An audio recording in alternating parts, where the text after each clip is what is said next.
जय हिंद मेरे प्यारे भाई, कैसे हैं आप सब? उम्मीद करते हैं बढ़िया होंगे। ये आपके जो भाजकों की संख्या उनका योगफल, समभाजकों की संख्या उनका योगफल, विषम भाजकों की संख्या उनका योगफल, गुणनफल से संबंधित जो आपके एग्जाम में प्रश्न पूछे जाते हैं उसका मैं एक प्रश्न से 8 प्रश्न बना दिया। तो एक मेरा प्रश्न है कि 72 के सभी भाजकों की संख्या कितनी होगी, 72 के सभी समभाजकों की संख्या कितनी होगी, 72 के सभी विषम भाजकों की संख्या कितनी होगी, 72 के सभी भाजकों का योग कितना होगा, 72 के सभी समभाजकों का योग क्या होगा, 72 के सभी विषम भाजकों का योग क्या होगा, और इसके साथ पॉइंट्स पे 72 के सभी भाजकों का गुणनफल क्या होगा और 72 के सभी अभाज्य गुणनफलों की संख्या क्या होगी। आइए इसको बहुत डिटेल से समझते हैं। पहला काम क्या होगा आपको करना कि इस 72 को हम क्या करेंगे, गुणनखंड करेंगे। तो होगा 2 की पावर 3 गुणे 3 की पावर 2, क्योंकि 8 9 कितना होता है 72। आइए अगर आपको सभी भाजक की संख्या जानना है तो इस पावर में 1 की वृद्धि करते हुए 1 की वृद्धि करते, फिर अगर मैं पूछूंगा 72 के समभाजकों की संख्या क्या होगी, इसके लिए क्या करना, जो सम वाला वैल्यू उसमें वृद्धि नहीं करेंगे वही रहेगा और विषम वाले पावर में 1 की वृद्धि करेंगे, अर्थात 3 गुणे 3 कितना आ जाएगा 9। कुल कितने भाजक थे 12, सम भाजक 9, तो विषम भाजक कितने आएंगे 3। इसकी मैट्रिक्स समझ लो क्या होता है, विषम भाजक की संख्या जानने के लिए सम भाजक के साथ कोई वैल्यू नहीं लेते हैं, उसकी कोई वैल्यू नहीं लेते हैं, विषम वाले वैल्यू को 1 बढ़ा करके लिख करके विषम भाजक की संख्या ज्ञात कर लेते हैं। तो मुझे लगता है भाजक के बारे में आपको संख्या ज्ञान है।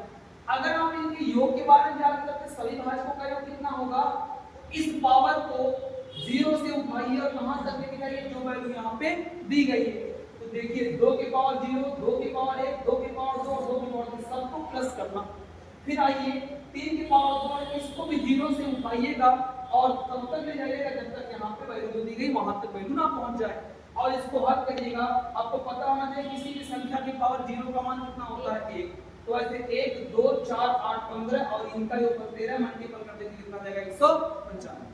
लेकिन अगर समभाजकों का योग पूछेगा तो ध्यान देना, जो ये 2 होगा इसके पावर हम 0 ना लेते हुए बाकी सेम काम करेंगे। यहाँ 0 नहीं लेंगे तो 1 की कमी हो जाएगी, तो जो वैल्यू यहाँ 15 आई थी वो वैल्यू यहाँ 14 में कन्वर्ट होकर के 13 वही बन के आंसर कितना बन जाएगा 182। अब अगर सभी भाजकों का योग 195 है, सम भाजकों का योग 182 है, तो विषम भाजकों का योग जानने के लिए इनका डिफरेंस ले लेंगे तो भी आंसर आ जाएगा।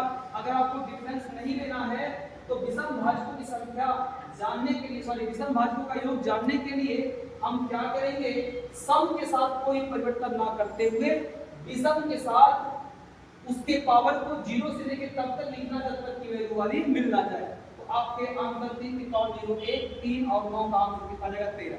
और आपके 2 पॉइंट्स जो लास्ट के बचे कि 72 के भाजकों का गुणनफल कितना होगा, तो 72 को लिखते हुए इस 72 के फैक्टर को करिए, जो यहाँ पे घात होगी इसका मल्टीपल करके आधा कर दीजिए, अर्थात 3 गुना, सॉरी जो यहाँ पे भाजक, सॉरी जो यहाँ पावर आता है इसकी संख्या को बढ़ाते हुए, जैसे जो सभी भाजकों की संख्या यहाँ कितनी निकली थी 12, उसी का आधा कर दीजिएगा, तो जो वैल्यू आती है वही भाजकों के गुणनफल आएंगे, अर्थात 72 के पावर कितना हो जाएगा 6। और बात आती है अभाज्य गुणनखंडों की कुल संख्या पूछा है, तो 2 यहाँ कितनी बार आया है 3 बार, और 3 यहाँ कितनी बार आया है 2 बार, तो टोटल कितना आ जाएगा 3 और 2 में कितना आ जाएगा 5 बार। हमें उम्मीद है कि हमारे इस एक प्रश्न से आपको 8 प्रश्नों का हल आसानी तरीके से समझ में आ गया होगा। अगर आ गया है तो हमारे चैनल को जरूर सब्सक्राइब कीजिए और लाइक शेयर करना ना भूलिए। धन्यवाद।